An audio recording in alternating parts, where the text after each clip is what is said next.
Assalamualaikum warahmatullahi wabarakatuh. Gimana kabarnya anak-anak? Perkenalkan, nama Ibu Hesti Dwi Kuntari. Di tahun ajaran baru ini, Ibu mengajar pelajaran geografi untuk kelas 10. Nah, sebetulnya di pertemuan pertama, Ibu sudah memberikan materi berupa video dan juga penjelasan berupa file PDF untuk kalian mengenai apa itu geografi. Di pertemuan kali ini, Ibu akan membahas kembali atau mengulas kembali materi yang sudah kalian pelajari di pertemuan pertama. Juga kita akan mempelajari materi baru mengenai konsep geografi.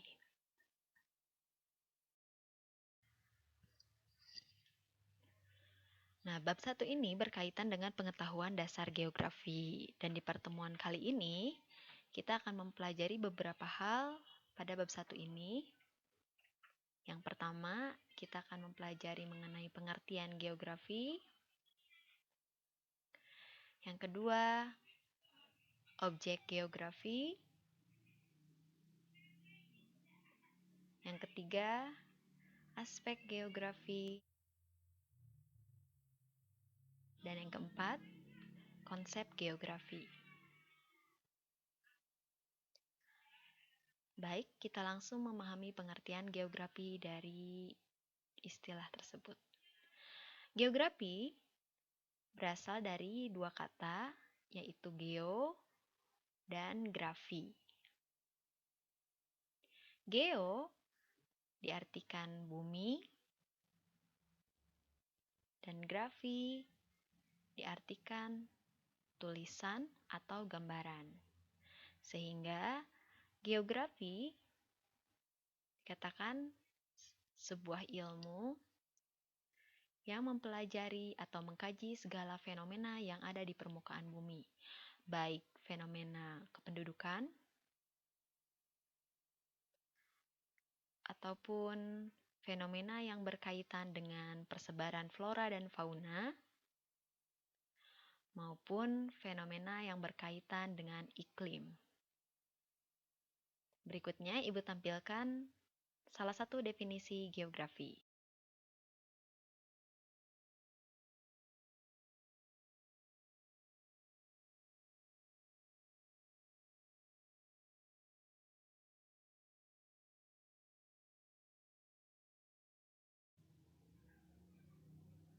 Nah, selanjutnya kita akan mempelajari objek geografi. Objek geografi dibagi menjadi dua, yaitu objek material atau materi apa saja yang dipelajari dalam geografi, dan yang kedua adalah objek formal geografi.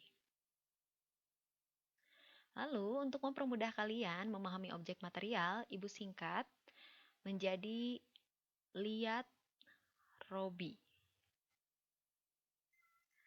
Yang pertama, materi yang akan dipelajari dalam geografi adalah berkaitan dengan litosfer atau lapisan batuan di mana yang berada pada dalam bumi. Yang kedua, itu adalah atmosfer. Kita akan mempelajari lapisan udara. Rho itu berkaitan dengan fenomena-fenomena yang ada pada perairan di permukaan bumi, atau kita sebut hidrosfer. Dan B itu untuk kata biosfer, atau materi-materi yang berkaitan dengan flora, fauna, maupun manusia. Sementara objek formalnya adalah objek ruangan.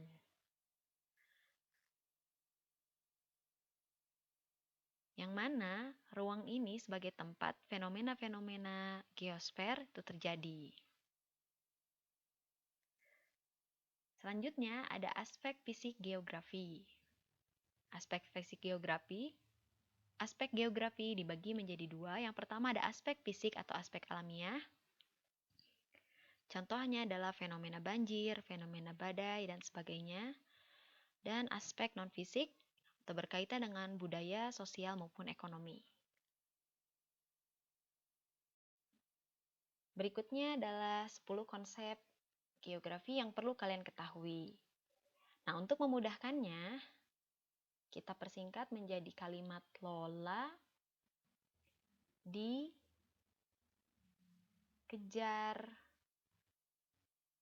Mona, atau Lola dikejar Mona. Lola Lola ini mewakili konsep lokasi dan pola. D ini mewakili konsep diferensiasi area dan interaksi dan interdependensi. Kejar. Kata kejar ini mewakili konsep keterjangkauan, jarak, dan keterkaitan ruang. Sementara Mona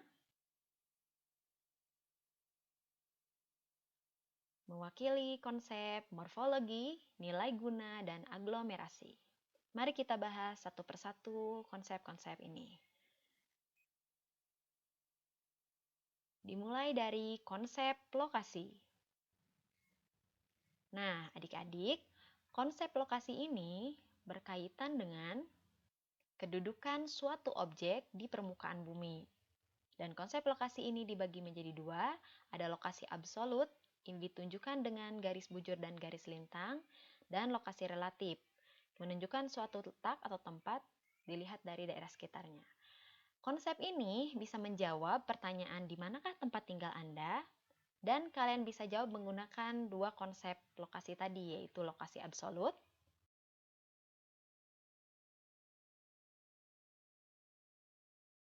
dan lokasi relatif.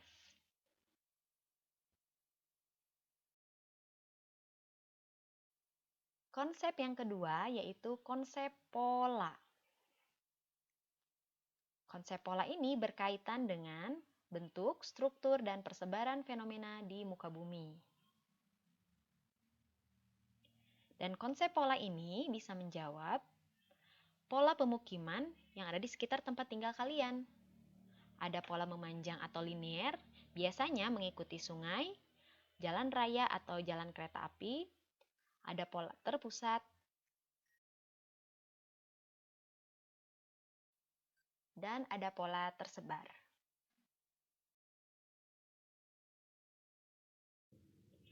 Nah, konsep yang ketiga adalah konsep diferensiasi area.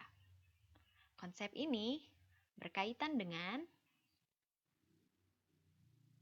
karakteristik yang khas dari suatu wilayah. Contohnya, penduduk yang tinggal di sekitar pantai tentunya berprofesi sebagai nelayan. Berbeda dengan penduduk yang tinggal di sekitar pegunungan, berprofesi sebagai petani.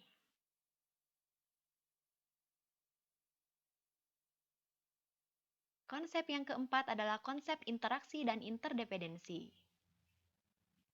Konsep ini menunjukkan hubungan timbal balik dan saling ketergantungan antar wilayah. Contohnya, ketergantungan antara wilayah desa dan wilayah kota, maupun sebaliknya, kota pun bergantung pada desa.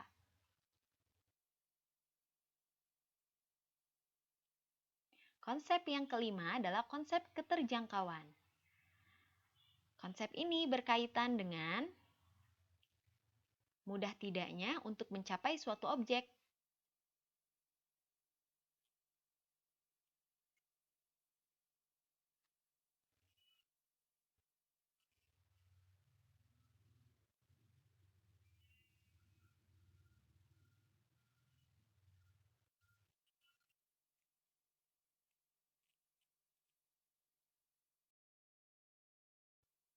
Ini konsep yang keenam, yaitu konsep jarak.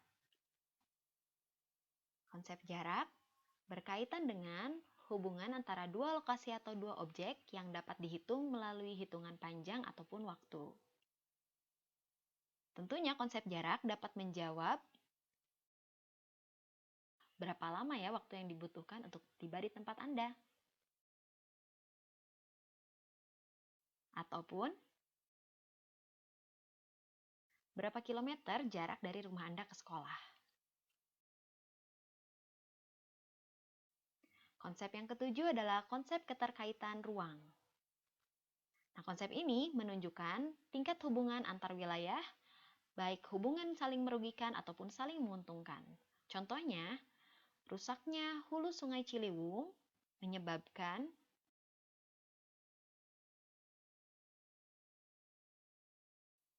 banjir di wilayah Jakarta. Konsep berikutnya atau konsep ke-8 adalah konsep morfologi. Konsep ini berkaitan dengan bentuk-bentuk yang ada di permukaan bumi. Contohnya, wilayah di Kalapanunggal merupakan wilayah dataran tinggi, berbeda dengan wilayah Subang yang mana wilayahnya merupakan wilayah dataran rendah.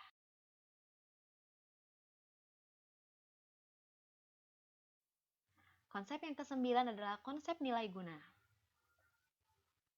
Konsep ini berkaitan dengan kelebihan suatu wilayah atau nilai guna suatu wilayah berdasarkan fungsinya. Contohnya adalah Candi Borobudur berfungsi sebagai salah satu objek di wilayah Magelang. Dan konsep yang terakhir atau konsep yang ke-10 adalah aglomerasi. Konsep ini berkaitan dengan kecenderungan pengelompokan fenomena pada suatu wilayah.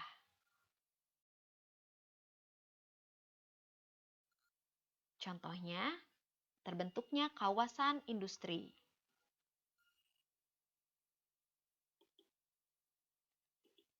Nah, sekian pengertian, lalu objek, aspek, dan konsep yang berkaitan dengan geografi. Mudah-mudahan ilmunya dapat bermanfaat untuk kalian. Sampai bertemu lagi di pertemuan berikutnya. Wassalamualaikum warahmatullahi wabarakatuh.